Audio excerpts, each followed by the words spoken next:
Ahora vamos a revisar cómo es que vamos a resolver el ejercicio 27. Y bueno, nos dicen que tenemos esta figura, que es un plano inclinado con una polea y dos objetos, este de masa M1 y este de masa M2. El de masa M1 es de 50 kilogramos y la masa M2 es de 100 kilogramos. Entonces, pues es evidente o es intuitivo que si lo soltamos, este al ser más pesado, pues va a jalar al objeto M1 al que está conectado a través de una cuerda.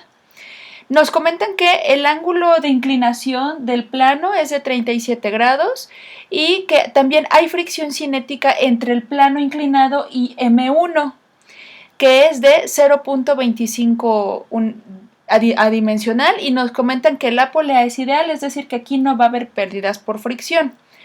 Ahora nos preguntan por el cambio en la energía cinética de la masa M1 a medida que éste se mueve una distancia de 20 metros hacia arriba sobre el plano inclinado. Entonces, bueno, aquí por simplicidad, pues lo que vamos a suponer es que todo parte del reposo. Incluso si no parte del reposo, pues no hay ningún problema, ¿no? Pero aquí vamos a tratar de hacerlo lo más compacto que se pueda. Entonces, si lo soltamos del reposo, pues entonces la velocidad inicial tanto del objeto 1 como del objeto 2, pues valdrían 0, ¿no? Porque sus velocidades iniciales serían 0. También lo que vamos a poner es un nivel de referencia para medir las alturas, para poder considerar la energía potencial gravitacional. Entonces, por ejemplo, para el caso del objeto M1, lo voy a poner exactamente aquí en el extremo izquierdo del cubito, del cuadrito que tenemos aquí sujeto. Aquí lo voy a poner, y en el caso del objeto M2, por comodidad lo voy a poner exactamente aquí en la posición en la que se encuentra a un inicio, ¿no? Entonces no son el mismo origen, uno está acá abajo y otro está aquí arriba, y lo estoy poniendo en diferentes colores. Entonces, bajo esa premisa, entonces las alturas con respecto a las que están referidas en este nivel de alturas, pues esta altura sería 0. Y esta altura, la 2 también, la inicial del objeto 2 también sería 0, pues porque los objetos los estoy colocando precisamente en el nivel de referencia. Ahora, vamos a ver qué pasa una vez que lo soltamos. Entonces, el objeto de masa M1 va a subir y el objeto de masa M2 va a bajar.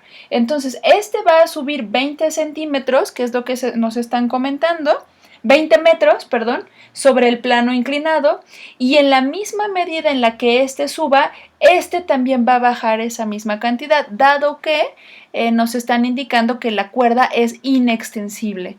Entonces, en este caso, pues también con respecto a este origen o' de coordenadas, pues nos vamos a mover hacia abajo. Entonces, aquí no nos dicen que el objeto se detenga, entonces más bien lo que tenemos que ver es el cambio en la energía cinética. Por lo tanto, lo que tenemos que calcular es la velocidad final de cada uno de los objetos. Ahora, como la cuerda es inextensible, pues entonces los objetos van a tener las mismas rapideces, pero la velocidad a lo mejor en cuanto a dirección es diferente. O sea, uno va a ir a lo largo del plano inclinado y el otro va a tener dirección de velocidad hacia abajo. Pero en magnitud ambos tienen que ser iguales, ¿no? Entonces, por eso es que, por ejemplo, aquí en la energía cinética final del objeto 1 estoy poniendo como 1/2 de masa 1 por velocidad final al cuadrado, y en el otro objeto estamos poniendo 1/2 de masa 2 por velocidad final al cuadrado, que es la misma letra que estamos usando para ambos. Entonces, en cuanto a la energía potencial gravitacional del objeto 1, sería M1G por la altura final. Aquí lo voy a poner HF, donde esa HF la tengo que referir a la distancia recorrida en el plano inclinado. Entonces, esta altura final, ya lo hemos visto en otros videos, lo puedo relacionar a través de un triángulo rectángulo como d seno del ángulo del plano inclinado. Entonces, esta altura final pues la vamos a sustituir aquí. Y en el otro caso, por ejemplo, la energía potencial gravitacional final, pero la del objeto 2, sería mg por h, pero la h que estamos recorriendo pues es la misma distancia que estamos recorriendo en el plano inclinado, solamente que lo estamos haciendo hacia abajo con respecto al nivel de referencia que habíamos puesto inicialmente. Entonces, pues aquí lo que tenemos que ver, pues es entonces que ponerle un signo negativo porque pues estamos precisamente por debajo de ese nivel de referencia. Y también lo que tenemos que ver pues es cuál es el trabajo realizado por la fuerza de fricción. Entonces en este caso si recordamos pues ese trabajo es menos fuerza de fricción por distancia, la distancia recorrida sobre el plano inclinado. Esta fuerza de fricción pues ya la conocemos que es el coeficiente de fricción por la normal. Aquí lo estoy poniendo, donde la normal en un plano inclinado sería M1, aquí le voy a poner una nota, sería M1G coseno del ángulo por la distancia recorrida sobre el plano inclinado.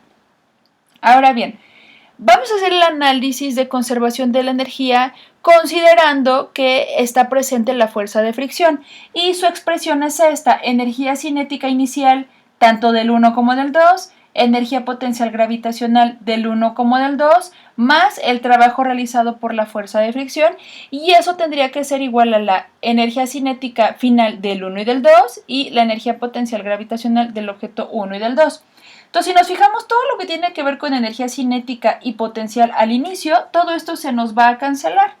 Entonces, solamente nos va a quedar por sustituir el trabajo realizado por la fuerza de fricción, que es el término que tenemos aquí. Y del otro lado, KF1 y KF2, pues voy a sumar estos dos términos, un medio de masa 1 velocidad final al cuadrado y un medio de masa 2 por velocidad final al cuadrado. Y aquí en la U gravitacional final del 1, pues voy a poner esta expresión que sería M1G por D seno del ángulo, aquí. Y en este voy a sustituir menos M2G por la distancia recorrida verticalmente. Y de aquí, la única incógnita que vamos a despejar va a ser la velocidad final que tienen en común ambos objetos. Entonces, ahora, pero no nos estaban preguntando acerca de la velocidad final, sino nos estaban preguntando acerca del cambio en la energía cinética. Entonces, si recordamos, pues el cambio en cualquier cosa lo expresamos a través de un delta, en este caso sería pues el delta de energía cinética, pero nos están preguntando del objeto 1. Entonces, por lo tanto, pues voy a poner la energía final del objeto 1 menos la energía inicial del objeto 1. Entonces, aquí recordamos que la energía cinética final, aquí ya tengo la expresión, que sería un medio de la masa 1 por la velocidad final. Y esa velocidad final, pues es la que encontramos en el apartado anterior, ¿no? Entonces, la vamos a sustituir aquí. Y en este caso, pues como estamos suponiendo que estamos partiendo del reposo, pues entonces este término lo podemos eliminar. Entonces solamente nos quedaríamos con la parte de un medio de la masa 1 por velocidad final al cuadrado.